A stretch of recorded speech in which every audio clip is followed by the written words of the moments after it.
If you enjoy what you hear here today, please consider supporting me on my Patreon page. Every dollar helps, and you get to see content that you won't see here.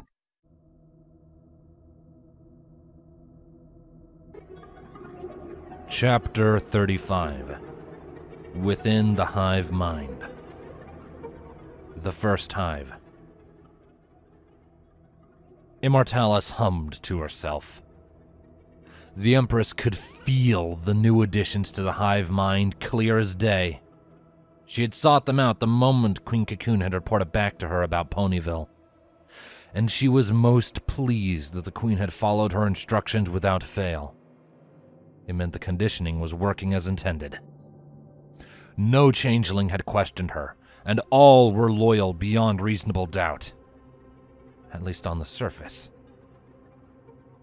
Should she concentrate enough, she could still feel them squirm within the Hive Mind, helpless as their bodies did things they didn't want to do, as their minds thought things they did not want to think.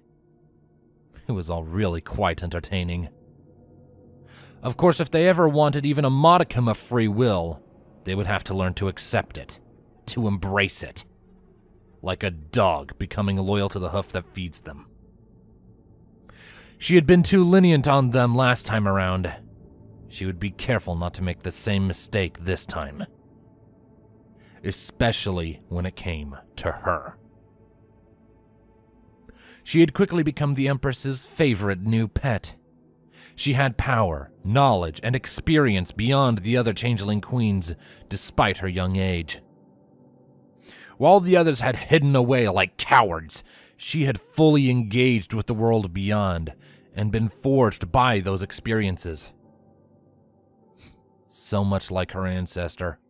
Far more than Chrysalis, far more than Crudelis, right down to the cutie mark.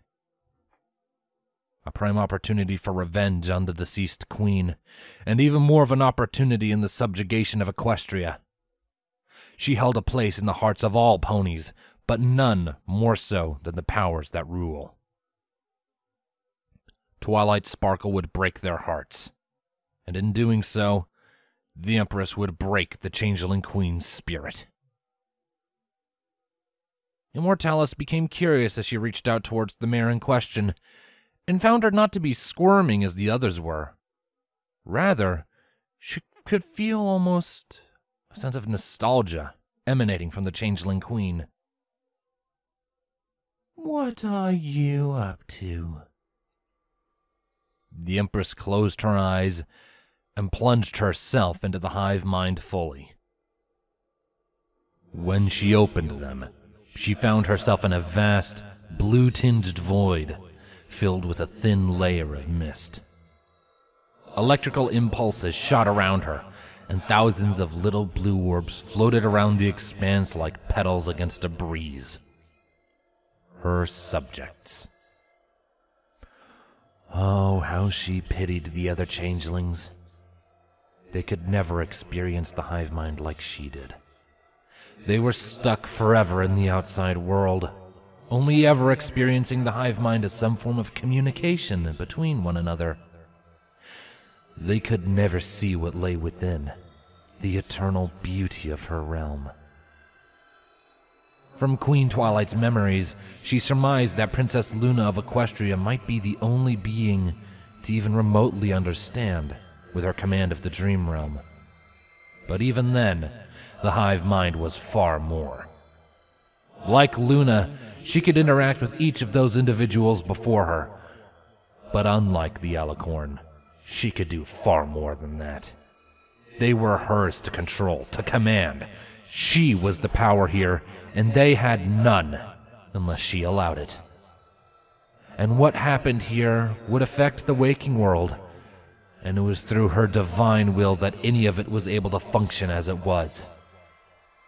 Because that was the natural order of things.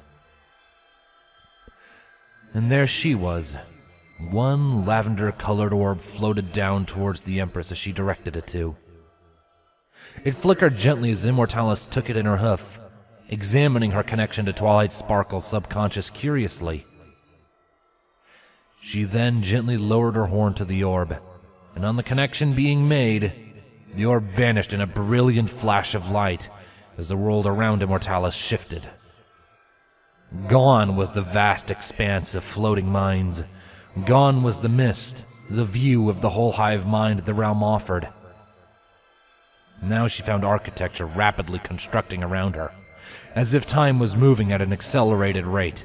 Walls, pillars, and stained glass windows formed around her, culminating on a long stretch of red carpet and a red throne at the very end of the elongated hallway. It was then that the shade of a little lavender unicorn filly of around 11 years of age scampered through the Empress, jumping around excitedly. She was followed shortly thereafter by a large alabaster alicorn, with a mane that flowed like a living rainbow gently through the wind, the alicorn walking regally with an amused smile upon her face. This was the throne room of Canterlot Castle. The two almost translucent shades being none other than Princess Celestia and a very young Twilight Sparkle, before her nature as a changeling had been discovered by either of them. It is only court, Twilight. There is no need to get so worked up, Celestia stated. But I get to see you performing one of your most important royal duties! Twilight practically squeaked. I have a whole scroll ready to take notes. I thought you might. Remember, this is a learning experience about duty and responsibility. The filly nodded in understanding. I'll make sure to pay extra attention, Princess. Good. These are things you may have to do later on in life. Me? I'm just a plain old unicorn, Princess. Young Twilight dismissed. I couldn't do this like you do. Oh, Twilight, Celestia began, nuzzling the filly affectionately as she took her place on the throne. You are an exceptional young mind, and you must have more faith in yourself. I believe you will do amazing things in the years to come. With the alicorn on her throne, the filly took a seat at her side before the guard summoned in the first pony seeking the princess's help or approval on one matter or another. The scene shifted again, and this time Immortalis found herself in front of a 14-year-old Twilight Sparkle in what appeared to be a bedroom. She was looking in a mirror, heavily panicking as she examined the black, chitinous form that stared back at her. The day she discovered the truth about herself. Concerned about this activity within her subconscious, the Empress quickly checked to see what the Changeling Queen was doing in the waking world. As it turned out, Twilight was still overseeing the training of drones in the art of combat, as she had been all day long, and even now into the depths of the night. The scene shifted a few more times as Twilight seemed to relive various key moments of her life. Immortalis saw her first encounters with the other element bearers, along with the moment they faced off against Princess Luna, back when she still held the title of Nightmare Moon. She next saw their disastrous trip to the Grand Galloping Gala, their troubles with Discord, and finally the Canterlot wedding, and the meeting with Twilight's biological mother. Finally, the Empress found herself in a vast room she recognized from Twilight's memories. Before her sat the statue of Queen Avia, which sat right in the center of the atrium of the Badlands Changeling Hive. Changeling drones went about their days, and all of them, if you asked Immortalis, seemed a bit too happy. Likely a product of Twilight's nostalgia, remembering the Hive at its possible best. There was no sign of Twilight herself this time, and as interesting the history lesson was, Immortalis was quickly running out of patience. Twilight Sparkle, your Empress demands your attention, Immortalis shouted out. There was no response, and the shadows of past changelings continued on with their daily lives uninterrupted. The Empress growled in frustration, staring at the statue accusingly. Then Immortalis was only remotely aware of a lavender blade of magic forming behind her, a blade that then streaked towards her at unbelievable speeds. A blade that shattered feebly against Immortalis, like it was nothing more than sugar glass. Ah, there you are. Immortalis grabbed the offending changeling within her grasp before she could retreat, and with a heave, she sent the queen careening directly through the statue. It was reduced to rubble immediately, and all of the shades around them vanished from existence. With a flap of her wings, Immortalis bounded over the ruined base of the statue and landed beside Twilight, who had already scrambled back to her hooves and was glaring hatefully at the Empress. You should have realized you cannot harm me here, Immortalis chastised as if to a child. I own the Hive Mind, and through it your subconscious. Twilight huffed. What do you want, Immortalis? You stopped squirming against your chains. I grew curious. Just a little reminiscing. Unless that harms your master plan somehow, which I would be happy to hear, I ask that you go away. Immortalis frowned. It seems you misunderstand the position you are in, Twilight Sparkle. No, I understand fully. Twilight rebuffed. But these are my memories. You're not welcome here. You no longer have that choice, Immortalis stated tauntingly, beginning to circle the changeling queen like a predator. And these memories are interesting. I must admit to finding you absolutely fascinating. The element of magic, raised by ponies of all things. Twilight snorted. You're not about to ask me out on a date, are you? Nothing so grandiose, Immortalis assured. Your power is great. You have faced many foes that would claim other changeling queens and won. Nightmare Moon, the spirit of chaos, Lord Dirac. I think you are more than ready to face the Alicorns. Twilight snarled. Never.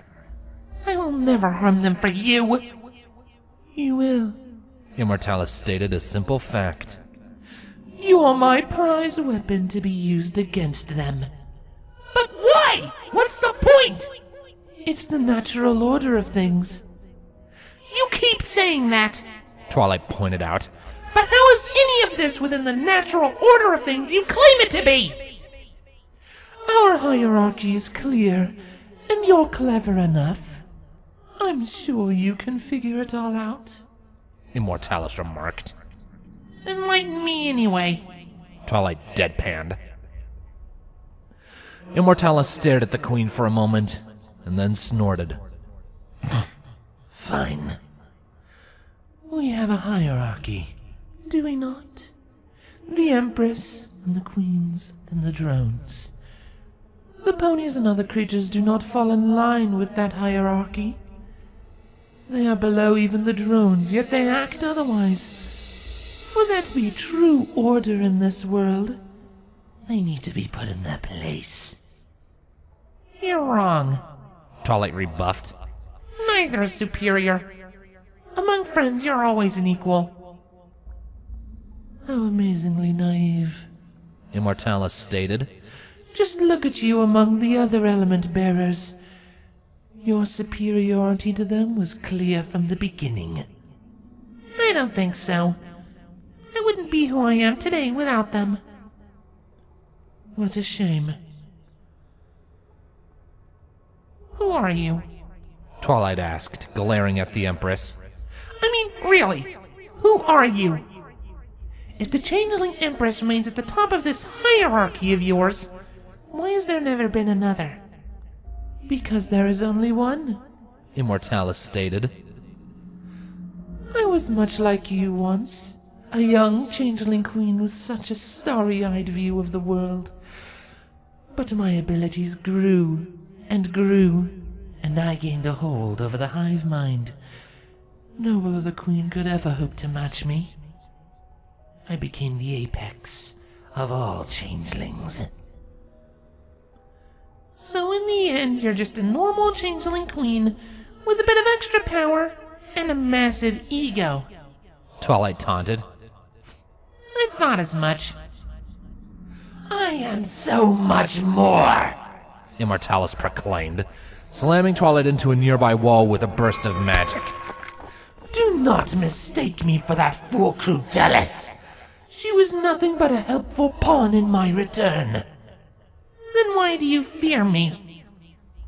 Immortalis blinked. What did you say? I may not have your power, or your influence over the Hive, but I can still feel your fear of me. Twilight stated with an almost sinister chuckle. I do not fear a lesser changeling. Oh, I think you do. Twilight stated, standing back up once more. Because I remind you of someone. Another from your past, right? You called me the blood of your jailer not so long ago. An ancestor, might I surmise?